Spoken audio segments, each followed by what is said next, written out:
नमस्कार, MB news म्हणजे महाराष्ट्रातील बातमीपत्रामध्ये आपले स्वागत आहे। मी मंगेश बोबडे। सध्या आपण उभा आहे कुर्हा ते नांदगाव रोड या रोडवर। कुर्हा ते आमला आणि आमला ते चांदूर रेल्वे या ठिकाणी हा रोडचे काम गत 4 ते 5 महिन्यापासून सुरू झालेले आहे। जसे की आपण बघू शकतो, हा जो रोड आहे, हा रोड कुर्हा रोड ते आमला विषय दरम्यान Maharashtra state road development corporation MSRDC मार्फत ह्या अंतर्गत सुरू असलेल्या रस्त्याच्या कामामुळे परिसरात नागरिक आणि वाहन चालकाचा अक्षरशः हैराण झाले आहेत।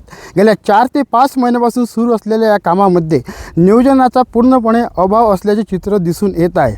रस्ता 2 पदरी करण्याचे काम हाती घेतले असले तरी एक बाजू पूर्ण करून दुसऱ्या बाजूला काम सुरू करण्याऐवजी ठेकेदारांनी दोन्ही बाजूला रस्ता खोदून ठेवला आहे। परिणामी या मार्गावर प्रवास करणे अत्यंत धोकादायक ठरत आहे। अपघाताची जसे की रस्त्याच्या दुर्दशेमुळे अपघाताची मालिका सुरूच असून आतापर्यंत 7 ते 8 लहान मोठे अपघात घडले आहे। आज सकाळी घडलेल्या घटनेची शाळा सुटल्यानंतर विद्यार्थ्यांनी भरलेली ST महामंडळाची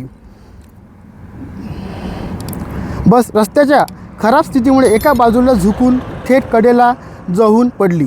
बसमध्ये सुमारे 40 ते 50 प्रवासी होते, त्यामध्ये 15 ते 20 विद्यार्थी होते। सुदैवाने मात्र या अपघातात कोणतीही जीवितहानी झाली नाही।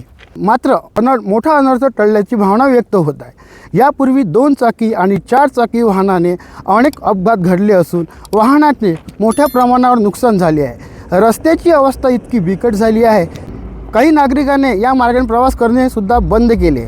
धूळ, खड्डे, उखडलेला रस्ता आणि सततच्या अनिश्चितच्या यामुळे वाहन चालवणे अत्यंत कठीण बनलेले आहे। विशेष म्हणजे जवळपास 200 कोटी रुपयाच्या अंदाजपत्रकाचा हा महत्त्वाकांक्षी रस्ता अत्यंत धीम्या गतीने सुरू आहे। काम सुरू असताना धूळ नियंत्रणासाठी दररोज पाणी मारणे आवश्यक असते, मात्र येथे नियमाचे हे पालन होत नसल्याचे दिसून येत आहे। त्यामुळे वाहन चालकांना धुळीच्या ढगातच प्रवास करावा लागत आहे, ज्यामुळे आरोग्यावरही परिणाम होण्याची शक्यता निर्माण झाली आहे। सदर काम करणाऱ्या ठेकेदार कंपनीकडून कोणतेही ठोस नियोजन दिसून येत नसल्याचे नागरिकांमध्ये तीव्र नाराजी व्यक्त होत आहे। काम कधी पूर्ण होणार, अपघाताची मालिका कधी थांबणार आणि वाहन चालकांना दिलासा कधी मिळणार, असा सवाल आता जनतेतून उपस्थित होत आहे। प्रशासनाने या गंभीर बाबीकडे तातडीने लक्ष देऊन ठेकेदाराला योग्य सूचना देणे, कामाचा वेग वाढवणे आणि सर्वप्रथम एक बाजूचा रस्ता सुस्थितीत तयार करणे आवश्यक आहे। अन्यथा भविष्यात मोठा अपघात होण्याची शक्यता नाकारता येत नाही। नागरिकांच्या सुरक्षेसाठी आणि सोयीसाठी प्रशासनाने तात्काळ हस्तक्षेप करणे ही सुद्धा काळाची गरज बनली आहे।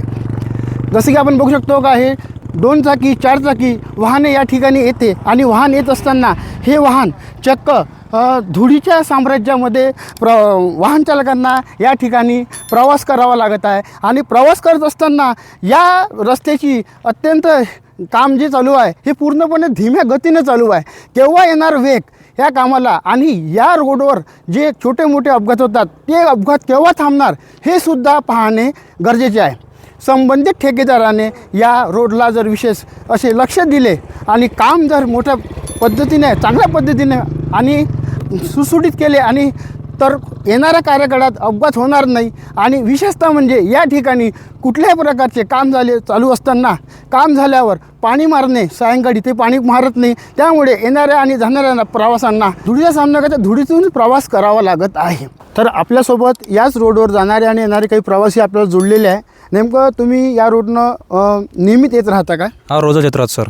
आणि काय वाटते तुम्हाला या रोडबद्दल? अत्यंतपणे या ठिकाणी नवीन रोड निर्माण होत आहे, पण निर्माण होत असताना काही समस्याला तोंडसुद्धा द्यावं लागत आहे, म्हणजे काय सांगाल? लय समस्याला द्यावं लागत आहे सर। माझी गाडी बघू शकता तुम्ही, माझ्या गाडीचा पुरा टप्पर गेला आहे रोडच्यानं। टप्पर काय रोज गाडीवर म्हणजे आता माझ्या गुच्चूचा धंदा बी आहे, गुच्चू बी रोज मला न्यावं लागतं सामाल, कधी फुटून बी जाते। त्यात बघा काल एक जण कट मारून गेला, गाडीचा आरसा फुटून गेला। मला रोजच आयटायला लागते, सकाळी 10 वाजता वापस यावं लागते 5 वाजता। एक साईड जर रोड केला असता तर आम्हाला चांगलं योग्य झालं असतं। आम्ही खालून आल्यावर काही जण वरून येते, मोठे मोठे 4 व्हीलर तर अशी येऊन जाते, डायरेक्ट अंगावर येऊन जाते, तर आम्ही कुठं जायचं?